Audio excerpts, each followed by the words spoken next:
Hi, it's Len Kammerman from Hero Technical Solutions, and this is part 3 of the Advanced ACT training series. We're covering activity series.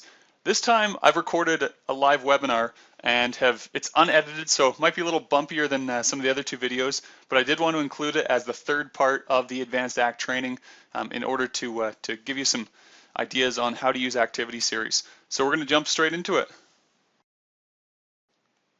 Okay, we are covering activity series. Okay, so it's a feature that not a lot of people use because they might not know how to use it. So again, this afternoon I'm going to show you how to set them up, some examples and a few tips and tricks on them. And once again, yeah, my name is Len Kammerman. I'm an ACT certified consultant with Hero Technical Solutions. And so in the time that we have this afternoon, we're going to cover reasons to use an activity series. Where do these fit in? What are some good things that you can do to save some time or just to present a more professional image to your customers? I'll actually jump into ACT and I'll show you how to create an activity series template as well as how to actually go about and use one, how to launch it and start working with it. Kind of new topic for activity series is contrasting an activity series with a smart task. So I'll show you, what the limitations are and what you can do with an activity series versus smart tasks, which we won't get into, but I'll just list some of the differences so you can think about, hey, maybe rather than an activity series, this is something that would be better served as a smart task. Okay, and then we've got a couple of tips and tricks at the end, just a couple of extra things to help you, use this quickly. Okay, so what is an activity series? Cover the definition first. So an activity series is three things.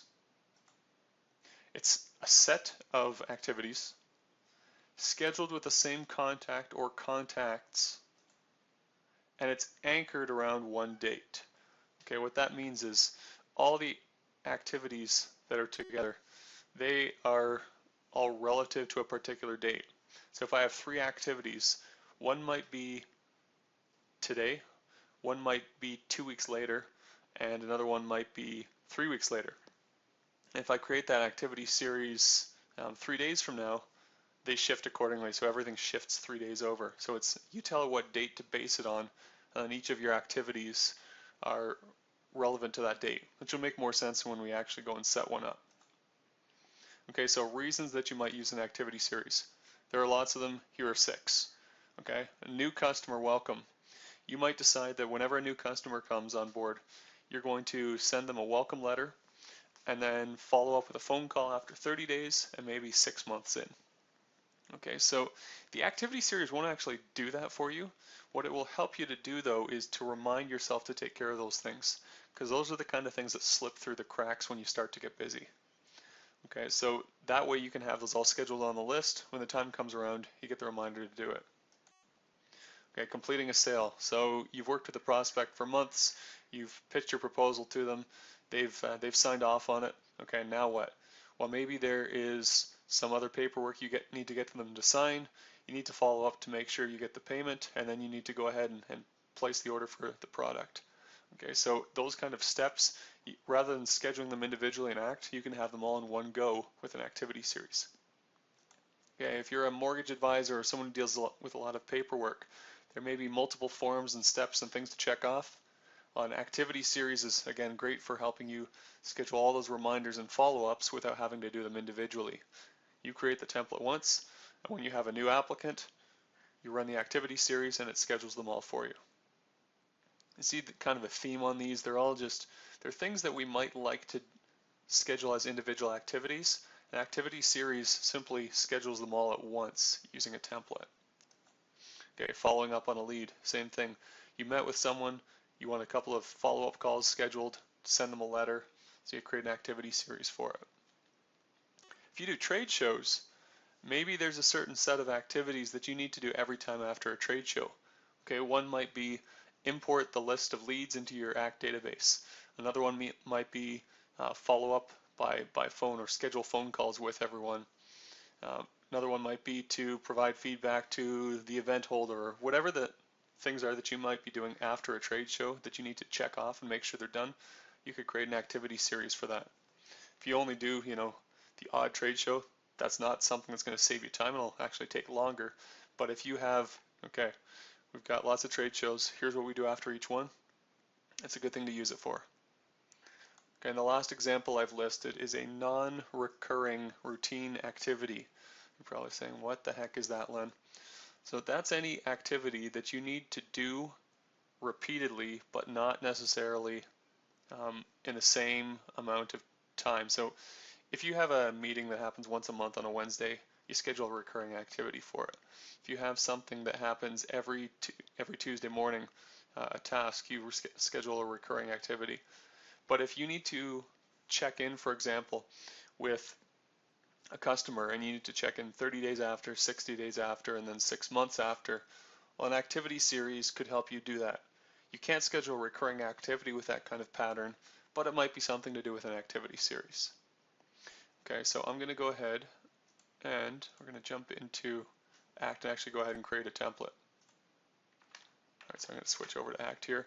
I'm in the demo database, and to create an activity series, go to the Schedule menu. And actually skip past Activity Series here and go to Manage. And I'm going to pick Activity Series Templates. Okay, and I have a choice to edit an existing series, or I can create a new one. If you want to see what's in Act already, go to Edit, click Next. Okay, and you can see that there are 2 in here if you want to see examples. So I've chosen this New Customer Activity Series template and hit Next.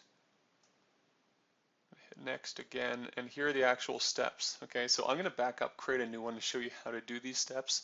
But if you want to see a couple of other examples, you can go into the demo database and take a look at these. Okay, so I'm going to back right up. I'm going to create a new activity series.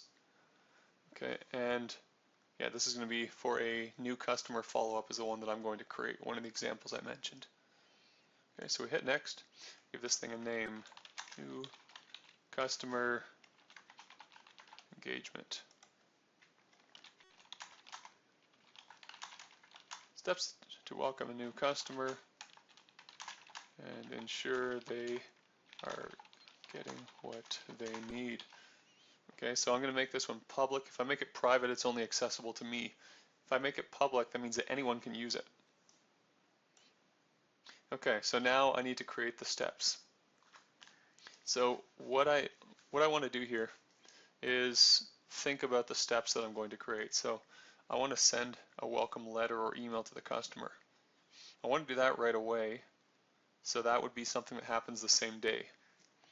Okay, after that, I'm going to phone them in 30 days to see how they're doing. And then I'm going to check in with a call again in 6 months. You know, hopefully I've talked to them in the meantime, but worst case, if I haven't heard from them in the 5 months following, I'm going to do that. So I'm going to hit the Add button. And this is going to be a to-do. Okay, and I'm going to start 0 days. So this is going to happen right away after the anchor date. Okay, I don't really need to worry about the duration too much, but I'm going to put 10 minutes in for that. So it might be send welcome letter, might be send welcome email. And it's important to note that the activity series doesn't actually do it for you. Okay, it's just scheduling activities, so it's telling you, hey, make a phone call. Okay, book a meeting, send that email out. Okay, so I'm going to choose that. I'm going to make this medium priority. This only really matters if I'm using priorities actively, otherwise I can go with the defaults. Okay, and this is going to happen right away. Do I want an alarm on that? No, I just want to show up my task list. And then who I'm scheduling this for, I have 2 options here. I can either use it for the user who schedules the activity series, the person who actually goes in and launches this thing, or I can book this for a specific person. So if I'm a salesperson and I have a new customer, there might actually be an admin person who sends out the welcome letter. Okay, if I want to do it myself and I'm running this series, I'll leave it at this one. Otherwise, if I want it for a specific person, I can choose them from the list here, and it'll be assigned to them instead of the person who runs this. So I'm going to leave that one alone. Okay, next thing I'm going to add is a phone call in 30 days. All right, so this is going to be a phone call, just a call. And I'm going to do that. I could do it 1 month out, could do it 30 days out. I'm going to go with 30 days after the anchor date. I'm going to call it the 30-day check-in. Make it high priority. I'm not going to put an alarm on it because there isn't a specific time that I'm setting it for. Okay, and here's an important checkbox for this one. Because 30 days out, we don't know if that's necessarily going to be a weekday or not. And I don't want this to show up on my task list on a Saturday or Sunday because I'm making calls Monday to Friday.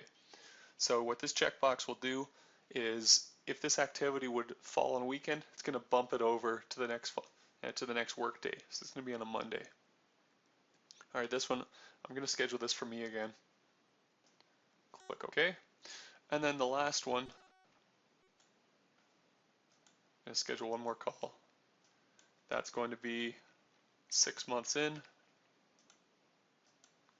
after the anchor date, 6-month check-in call.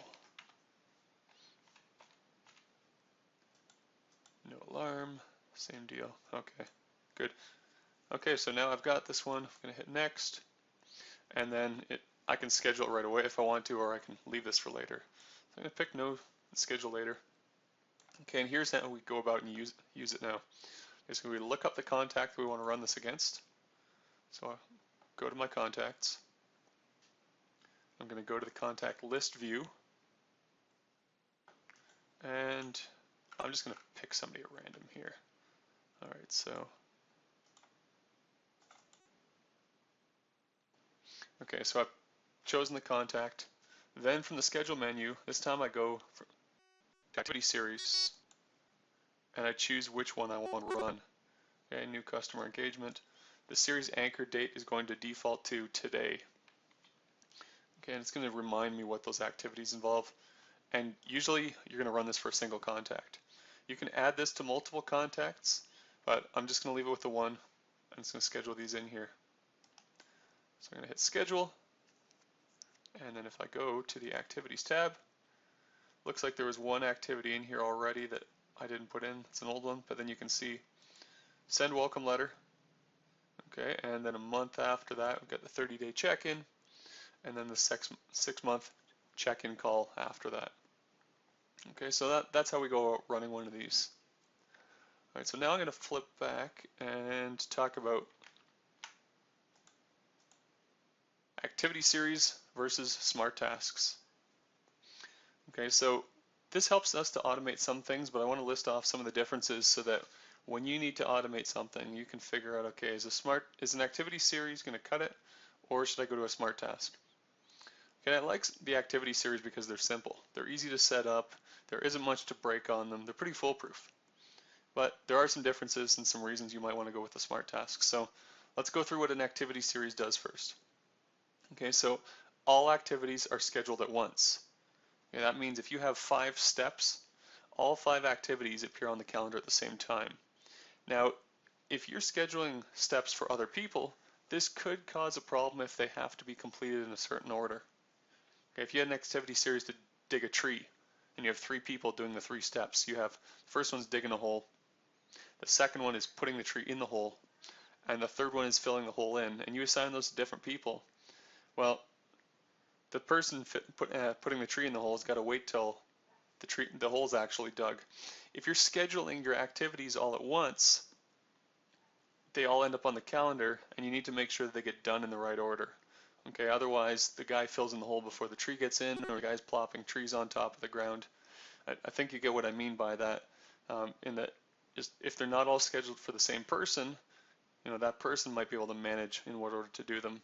But you need to make sure that, either by good communication or by having appropriate dates on each task, that's not going to be an issue.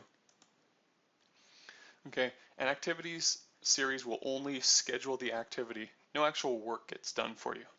Okay, you can get a task to send an email or to create a letter, but the letter doesn't go out and no email is sent unless you actually take that action, and then you can mark it off as done.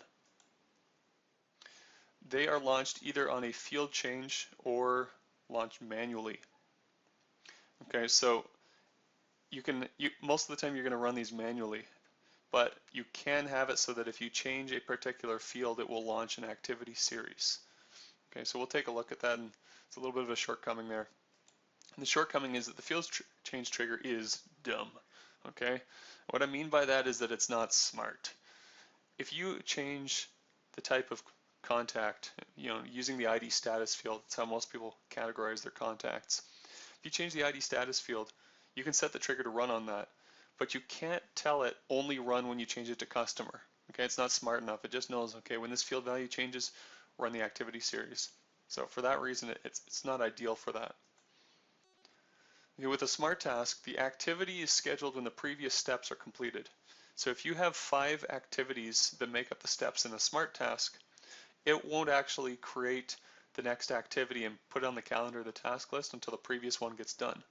Okay, that can be a good thing, it can be a bad thing. For getting things done in the right order and not bogging down your task list, that's good. If you need to be booking things on the calendar and putting things on scheduled in advance, that could be a downside. Okay, and unlike the activity series, a smart task could actually be getting some work done for you because it can schedule a task, it can send an email, or it can update a field. Okay, the updating the field is a new feature in Act 2013. If you haven't seen what's new in Act 2013, you can check out the Roadshow webinar that we're doing right after this call, and I'll give you the address for that. Okay, and then rather than just being launched on a field change or manually, you can also schedule them to run. So you can say, okay, every Monday at noon, for any contact that meets specific criteria, I want to run a smart task. And the last thing, the field change trigger is smart. You can set it so that when a certain field is changed, it will look at the value of that field before running the smart task. Okay, so you can set it so that when ID status changes, look at it. If it's customer, take the following steps. Okay, so just a few tips and tricks here. I'm going to go jump back into Act. If you want to add an activity series to run on a field trigger, I'll show you where that is. We won't actually go much further into it than that, but if I go to Tools and then Define Fields, and go to the field that you want to tie it to. So if you do want to tie it to ID status, go in there, hit Next again, and one more time, and then here you have this option. When changing a field, launch, click the drop down, hit Activity Series, and then choose the one you want to run from the list. Okay, hit OK. Alright, so that's where that one is. I'm going to cancel out of here.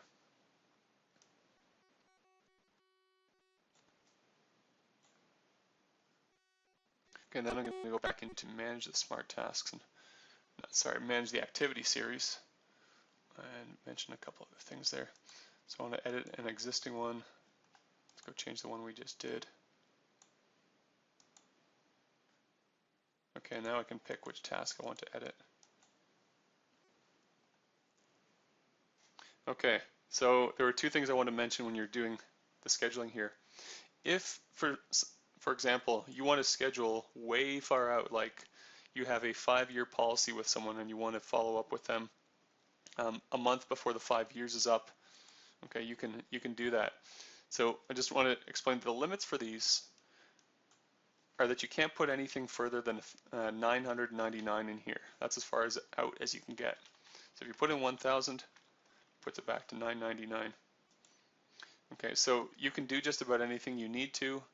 What that just means is if you want to be exactly 5 years out, you're gonna have to do something like 60 months instead, because there is no year option.